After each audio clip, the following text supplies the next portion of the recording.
Ryan Thompson hadn't taken a real vacation in 6 years. After grinding through work, surviving a brutal breakup, and paying off the last of his mortgage, Thailand felt like the reward he desperately needed. His small, peaceful neighborhood, in Scottsdale, Arizona, was the kind of place where neighbors waved but mostly kept to themselves. A gated HOA community with clean sidewalks, quiet nights, and a known to Ryan at the time a ticking time bomb named Marlene Ashcroft. Marlene was the self-appointed queen of the neighborhood. Officially, she was the HOA president. Unofficially, she acted like the neighborhood sheriff, judge, and jury rolled into one. 73 years old, no family in sight, and fueled entirely by Diet Coke, binoculars, and passive-aggressive newsletters. Before his trip, Ryan notified the HOA office that he'd be gone for 3 weeks and left his cousin Jeff in charge of mail and lawn care. He thought it was more than enough. What he didn't realize was that even one parked car in the wrong spot, or a slightly overgrown lawn could trigger a chain reaction. If Marlene had you on her mental blacklist, and Ryan had made that list, the day he installed a custom dark blue mailbox instead of the HOA-approved beige. It was a minor detail, but to Marlene, a declaration of war. 1 week into Ryan's Thailand adventure, Marlene began what she called her visual compliance sweep. With her clipboard in one hand and a Bluetooth headset buzzing HOA gossip in her ear, she stopped at Ryan's property. The front lawn looked suspiciously unattended. She noted. Blinds were still drawn. A stack of circulars had reappeared at the doorstep in her mind. This wasn't just absence, it was abandonment. 2 days later, Marlene filed an abandoned property report with the HOA board. She claimed the home had been vacant for 30 days and submitted photos as evidence, all time-stamped from different angles, showing a slow buildup of mail and a slight bend in the backyard fence gate. But here's where things went from petty to criminal. Marlene pulled out a signed power of attorney form, supposedly granting her full control to act on Ryan's behalf. The signature looked close enough. If us QUINTED. The HOA board, made up of 3 other elderly neighbors, who never questioned Marlene, approved her motion to secure the asset. Marlene then contacted a local house flipper, someone she'd worked with before on another so-called distressed property. And just like that, the gears were in motion. Back in Phuket, Ryan was oblivious. He was snorkeling in crystal waters, snapping photos of lantern festivals, and FaceTiming his dog through Jeff's phone. Everything seemed perfect. Until the day his internet cut out, for 36 hours. When he finally reconnected, his cousin had left 3 missed calls and a voicemail that simply said, "Bro, there's a for sale sign on your front lawn. Call me, now." Ryan blinked at the message. Must be a prank, must be some kind of mix dash up. He opened the Zillow listing Jeff had forwarded, his own living room, his own kitchen, his bedroom still with the painting he bought in college now labeled as cozy guest suite. The price was low, cash only. Fast closing. Ryan's house was being sold by someone, without him. If you thought an overreaching HOA was bad, wait until you see what happens when one tries to sell your entire life. Don't go anywhere because next, someone actually moves in. Back in Arizona, things were moving fast, too fast. Just 2 days after the listing went live, Marlene hosted what she referred to as a community-facing showcase, otherwise known to the rest of us as an open house. She stood on Ryan's front porch in a pearl button blouse and blazer like she was running a luxury real estate firm, greeting curious neighbors and potential buyers with sugary smiles and half-truths. "This is a distressed property," she told one couple. The owner fled the country, left no forwarding address. "So sad, but we're trying to help the HOA recover lost dues. Everything must go." And people believed her, why wouldn't they? She had the clipboard. She had the official tone.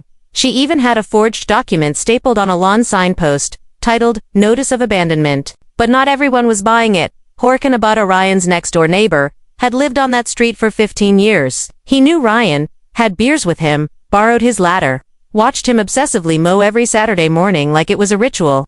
Ryan didn't flee. Ryan planned. Ryan scheduled Amazon deliveries with military precision. Jorge's wife, Alina, spotted something even stranger during the open house. "Look," she whispered to her husband, pointing toward the kitchen window. "Dog bowls, food still in them. A leash hanging by the back door and on the fridge. A magnet with Ryan's face next to a note. Thailand, back soon. R." Jorge pulled out his phone and dialed Ryan, straight to voicemail. He tried Jeff.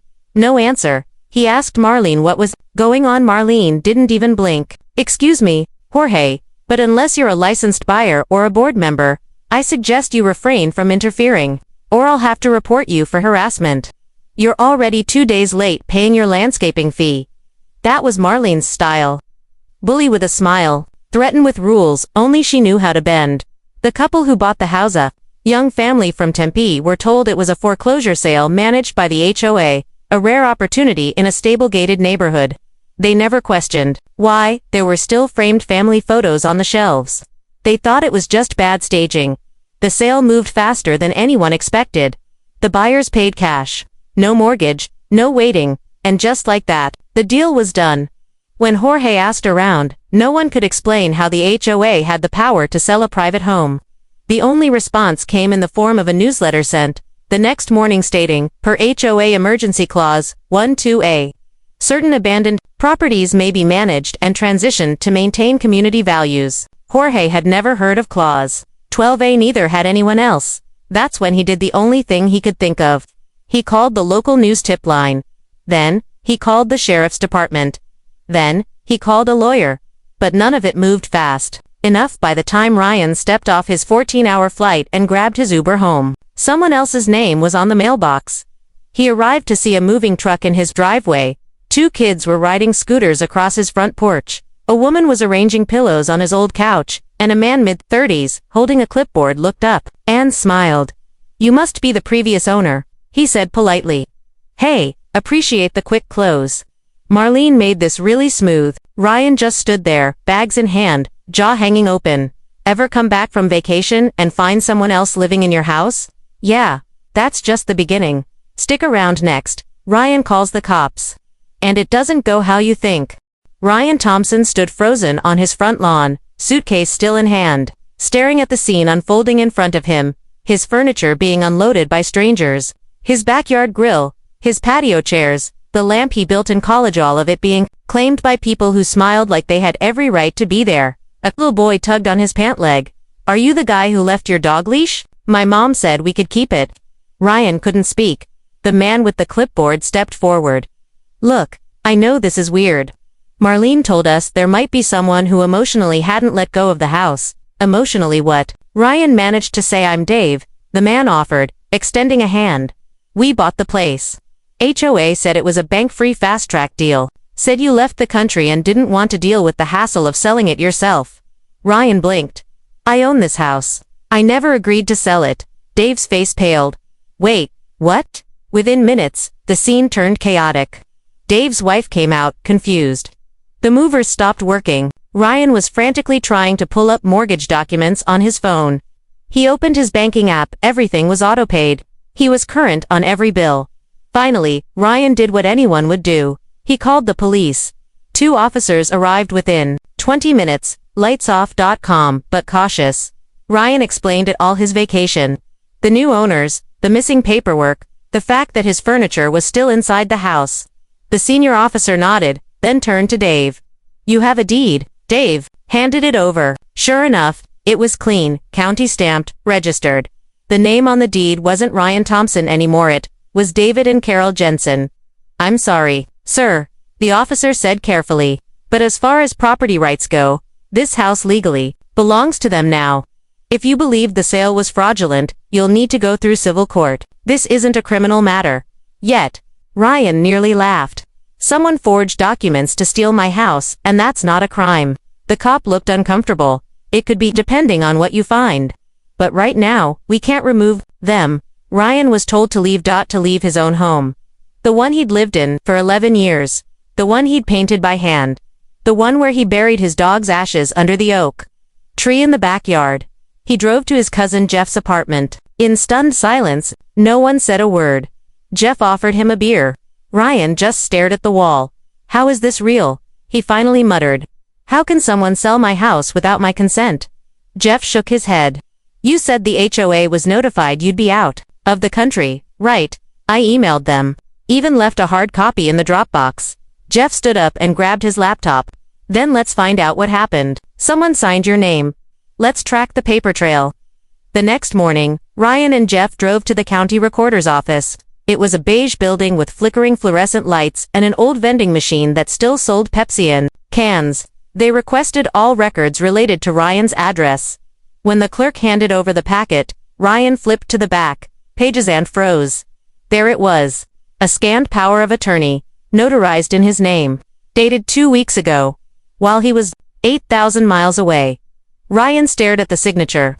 It looked almost like his dot, almost, except he never dots his I in Thompson, and he sure as hell didn't sign anything in Phoenix on May 14th. He was in Chiang Mai, skydiving. Someone forged his signature. Someone posed as him. Someone orchestrated this entire thing and got away with it. Ryan's jaw clenched. We're not letting this go. I want every record, every email, every name tied to this. And somewhere across the neighborhood, Marlene Ashcroft sipped from a thermos on her porch, watching a squirrel steal birdseed from her feeder. She smiled. Some people just don't appreciate a clean community, she whispered to herself. What would you do if someone stole your life with a signature? Stay with us next. Ryan starts uncovering exactly how deep this betrayal goes. Ryan Thompson didn't sleep that night. He just stared at the forged document on his cousin's kitchen table. A phony power of attorney.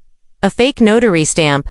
A signature, pretending to be his, dated while he was flying through clouds in a harness above northern Thailand.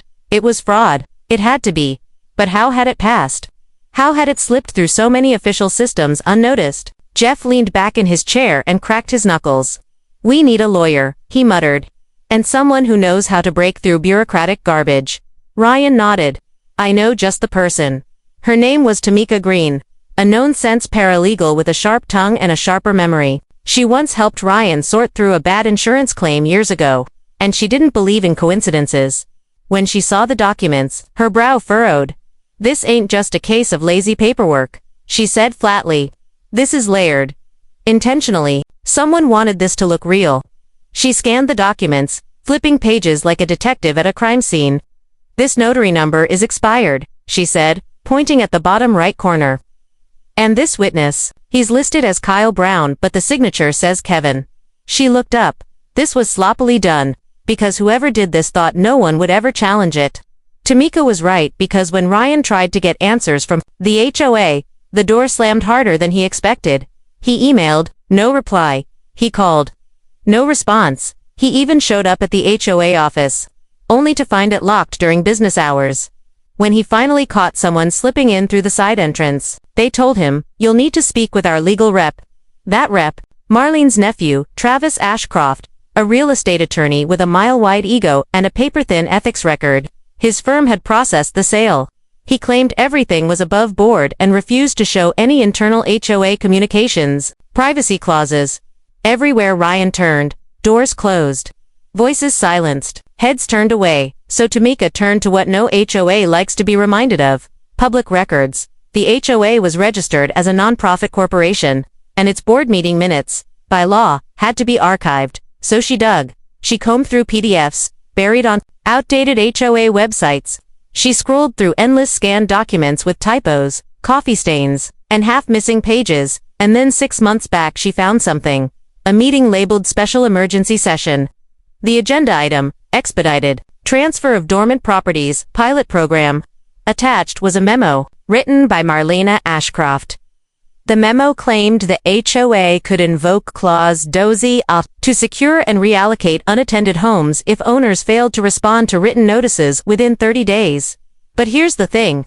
There was no Clause 1-A. In the official HOA charter. Tamika compared documents last year's bylaws versus this year's. That clause, it had been added, quietly, without a community vote, and digitally signed by 3 people. One of them, Kevin Brown, the same fake witness from Ryan's forged power of attorney. The deeper they looked, the more patterns emerged.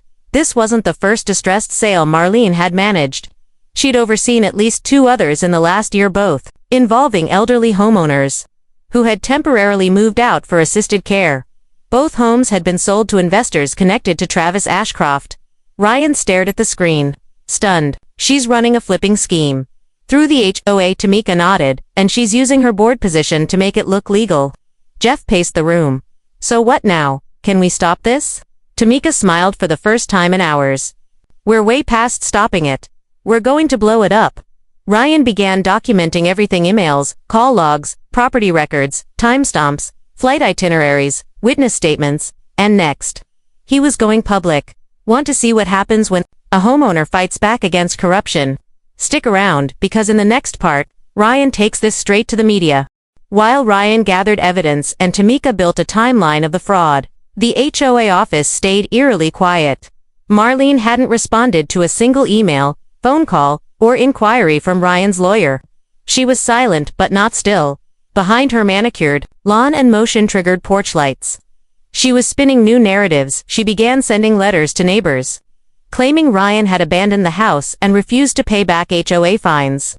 She mentioned community protection and how she had stepped up in a difficult situation to preserve property values. Some people believed her, others had questions, and one of them had proof. Her name was Linda Marshall, and she had served on the HOA board for nearly 4 years.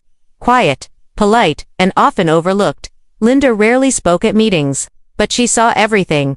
She'd voted for Marlene's proposals more times than she cared to admit, mostly out of pressure and fear of being removed. But after seeing Ryan's story on the local news, something broke.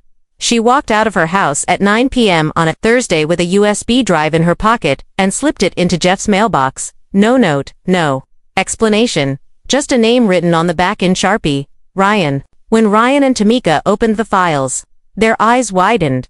Inside were scanned emails, conversations between Marlene and Travis, discussing how to accelerate the listing and make sure it's out of his name before he's back. There were even payment records, processing fees sent to Marlene's personal account from the buyer's flipper company. But that wasn't all. The folder also contained an audio file board meeting recorded secretly on Linda's phone. In the audio, Marlene can be heard scolding another board member. "If we don't act now, someone else is going to grab these properties. We've got 3 more homes sitting empty. I'm not waiting on a bunch of useless votes. I'm protecting this neighborhood." Someone mumbled, "This feels shady." To which Marlene snapped, "Shady is not illegal. Not unless someone makes noise." Ryan paused the audio. "That's it," he said. "This is the crack we needed." Tamika bundled everything into a sleek black binder and walked it into the offices of Channel 9 Investigates, the local news team that loved nothing more than a crooked HOA story. Their lead reporter, Marissa Bell, smelled blood the moment she opened the folder. 2 days later, Ryan sat in front of a camera with the word "exclusive" in bold beneath him. He told everything from the forged documents to the open house he never approved, to the family living in his home. Channel 9 ran the piece under the headline, "Homeowner returns from vacation to find HOA sold his house without his permission." It exploded. Neighbors were horrified. People who had smiled politely at Marlene for years now wanted answers. And across town, a very different group of people took notice: the district attorney's office. 2 investigators showed up at the HOA office that same week. Marlene wasn't there. Travis wasn't answering calls, but the building's security footage showed someone shredding files 2 days earlier, someone with Marlene's build and her distinctive pink tennis visor. Meanwhile, the Jensens, the new family in Ryan's house, were furious. They had been duped too. Their lawyer filed a civil claim against the HOA and the flipper company, demanding a full refund and damages. Suddenly, Marlene's scheme wasn't just a quiet neighborhood secret, it was a full-blown legal disaster, and she still hadn't said a single word. "You think this is over?" Not even close. Because next, the sheriff knocks on Marlene's door, and what she says changes everything. The day the story aired on Channel 9, Ryan's phone didn't stop ringing. Old neighbors, reporters from other states, even a podcast called Suburbia Secrets wanted to feature his case. But one call changed the entire course of the battle. It came from Detective Eliza Monroe, White Collar Crime Division, Maricopa County Sheriff's Office. She didn't waste time. "I've seen HOA scams before," she said bluntly, "but never one this organized. We're opening an official investigation starting today." Ryan was stunned. "So it's real. This can actually go somewhere." "Oh," Monroe said. "We're already in motion." The next morning, 2 unmarked black cars pulled into the neighborhood. Residents peeked through blinds as Monroe and her partner knocked on Marlene Ashcroft's door. It opened halfway. There she was, perfectly ironed khakis, pearl earrings, and a cool glass of lemonade in hand. "You're trespassing," she said, flatly. Monroe showed her badge. Marlene Ashcroft.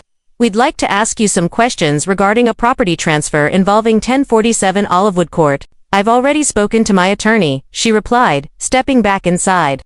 And I'll say the same to you that I said to everyone else. I did what was necessary for the good of the community. The door closed. Quietly, firmly. But this wasn't just about a bad decision anymore. This was about fraud, forgery, money laundering, and possibly conspiracy. The public wanted answers. News vans camped outside the gated neighborhood. Neighbors who once ignored HOA meetings were now handing out flyers calling for emergency elections. Someone even built a parody website called MarleneOverlords.com, listing all of her infractions from mailbox disputes to threats of lawn fines for leaving kids' bikes outside. And then it happened. 3 days after the story broke, Channel 9 got an anonymous tip. It was a Dropbox folder. No name, no note. Just a subject line. More where that came from. Inside, documents showing multiple fact sales approved by Marlene without board votes, payment receipts between her and a known predatory flipper. Under the name Ashcroft Services LLC, a scanned HOA budget adjustment request. Transferring $12,000 to legal consulting fees. It was a goldmine. Detective Monroe acted fast. Subpoenas were issued, property records were pulled, and Marlene's so-called nephew Travis was now under scrutiny for having processed multiple sales involving the exact same notary, who no longer existed. Meanwhile, Ryan sat in Jeff's living room, staring at the news. I can't believe it, he whispered. This is actually happening. Tamika grinned. Oh, it's happening. But we're not done, because now the buyers Dave and Carol Jensen were also suing. They'd been misled, scammed out of a down payment, and dropped into a PR nightmare. And the funny thing about Marlene's paperwork, it said the HOA had liability insurance that would cover any legal damages. Problem was, she never actually filed for that policy. With pressure mounting from the sheriff's office, the public, and 2 lawsuits, Marlene finally made her move. She released a statement through a shaky, hastily written press release claiming she was the victim of a targeted campaign of harassment, and that her decisions were within the bounds of emergency authority granted by the HOA board. But the board responded within hours. They released their own statement signed by every member but her. They'd been pressured, misled, or completely left out of decisions she made in private. They called for her immediate removal, and more than that, they were cooperating with the district attorney. That was the moment Marlene realized she was alone. No more allies, no more hidden votes. No more hidden votes, no more neighbors who looked the other way. Think that's the end? Not yet, because next Marlene's led away in cuffs. And in court, she makes a desperate final play you won't believe. On a quiet Tuesday morning, just after sunrise, Marlene Ashcroft's world finally collapsed. The knock on her door wasn't a neighbor with a complaint. It wasn't a delivery. It was Detective Monroe and 2 deputies with a warrant in hand. Marlene answered in a floral robe and hair curlers. The lemonade was gone. The pearls were missing. Her voice cracked as she asked, "Is this really necessary?" Monroe didn't flinch. "Marlene Ashcroft, you are under arrest for real estate fraud, forgery, wire fraud, conspiracy to defraud the public, and abusive fiduciary duty." The cuffs clicked. Neighbors watched through blinds as the woman who once threatened fines for sidewalk chalk was quietly loaded into the back of an unmarked car. She didn't speak, didn't scream, just stared ahead, like she still had a plan. The trial began 6 weeks later. Ryan sat in the front row of the courtroom, flanked by Tamika and Jeff. His house still legally belonged to the Jensens, who were also present, frustrated, embarrassed, and still stuck in limbo. The neighborhood buzzed with reporters and residents waiting for a seat. Marlene entered the courtroom, wearing a navy suit 2 sizes too big and a scowl that hadn't changed since Ryan first installed his 9 HOA-approved mailbox. Her defense attorney, a visibly overworked public defender, stood up and said, "Ladies and gentlemen of the jury, my client acted in good faith. Her intent was not to harm, but to protect. She believed the home had been abandoned, but the prosecution came loaded. They presented the forged power of attorney, the faked notary ID, the emails from Linda's flash drive, the audio recordings, the fake clause 12A buried into the bylaws, the bank transactions showing HOA funds transferred into a personal LLC. Then came the moment no one expected. Ryan was called to testify. He stepped up, nervous but clear. He told the jury about Thailand, about the voicemail from Jeff, the moving truck in his driveway, the feeling of watching strangers live in his own house. While being told to leave it behind, he ended with a quiet sentence. All I wanted was to come home, and she turned that into a crime scene. The defense fought back, hard pulling up Ryan's international travel, claiming he'd gone off grid. Marlene even submitted a handwritten statement saying, "I've always acted in this community's best interest. I thought Ryan had walked away. I never meant harm. If anything, I saved that house from decay." But then, the prosecution revealed one final blow. A recent sale approved by Marlene 3 months prior of a vacant home belonging to an elderly veteran in a nursing home. Same forged clause. Same flipper company, same notary. That sealed it. Narrator, slow beat. The jury deliberated for just under 2 hours, guilty on every charge. As the judge read the verdict, Marlene finally spoke under her breath. "I was the HOA, she hissed. I made this neighborhood." Her attorney leaned in, trying to calm her. She swatted his hand away. Then, in front of the judge, the jury, the cameras, she stood up and shouted, "I built this place. They'll thank me one day." Deputies escorted her out before she could say more. Back outside the courtroom, Ryan was surrounded by reporters. "How does it feel?" one asked. Ryan looked down for a moment, then back up. "I lost my house, but I got something more important back. I got my voice, and if she thinks she built this place, she forgot who actually lives here." Think that was the end? You haven't seen the final twist. Because, next, Ryan doesn't just win, he rewrites the rules of the entire neighborhood. In the weeks after the verdict, Ryan Thompson found himself walking past his old house every evening. The curtains were drawn now. The Jensens had moved out. They were refunded their purchase after the DA ruled the sale fraudulent. The home was officially placed under legal freeze. No one out until the civil judgment was finalized. But Ryan wasn't focused on that anymore. He had a new mission. The neighborhood had changed. So had the people in it. Neighbors who once nodded in passing now waved enthusiastically. Some apologized, others just thanked him, and one day, a flyer appeared in everyone's mailbox. Special election, HOA president nomination, Ryan Thompson. The idea came from Linda, the board member turned whistleblower. "You know this place better than anyone," she told him. "And people trust you now." Ryan didn't campaign, didn't host meet-and-greets. He just showed up to the next HOA meeting, held in the community rec room, and sat quietly while ballots were handed out. It was unanimous. 3 weeks later, Ryan was elected president of the HOA, the very seat Marlene once ruled from. The irony wasn't lost on anyone, but Ryan had no intention of becoming the next petty tyrant. He had something bigger in mind. His first official act, motion to dissolve the HOA permanently. The room gasped. "Wait, you can do that?" someone asked. "Yes," Ryan replied, holding up a binder. "If 75% of the community votes in favor, Arizona law allows for voluntary HOA dissolution in non-developer managed neighborhoods." Tamika had helped him draft the petition. Jeff had gone door to door, explaining what it meant. Linda had backed it fully. Within a month, 78% of homeowners signed. The HOA, Marlene's legacy. Her throne, her entire identity was gone. No more arbitrary fines. No more abusive enforcement. No more hidden clauses buried in scanned PDFs. Just neighbors, talking, cooperating, living. As for Marlene, she was sentenced to 8 years in state prison, with additional restitution owed to Ryan, the Jensens, and 2 other elderly victims. Her nephew, Travis, lost his law license and was indicted on conspiracy and notary fraud. The flipper company was hit with multiple lawsuits, and the phrase Clause 12A became a running joke in the neighborhood. Spray painted once on a mailbox in big red letters, "Thou shalt not Marlene." But the story doesn't end there. One morning, Ryan received a thick envelope from the county courthouse, inside a deed, a reinstated title, and a check from the restitution fund, marked, "Forcible transfer compensation." He drove back to 1047 Olivewood Court, unlocked the door, stepped inside. The house was empty. Clean sunlight poured through the window, just like it used to. He stood in the living room for a long time, then smiled. He walked out back and stood under the oak tree where his dog was buried, dropped to one knee, and whispered, "We're home." Later that year, Ryan was invited to speak on national TV. A news anchor asked, "If you could say one thing to Marlene today, what would it be?" Ryan smiled. Thank you, because of you, I found out who my real neighbors are, and I got my home back. Better than before.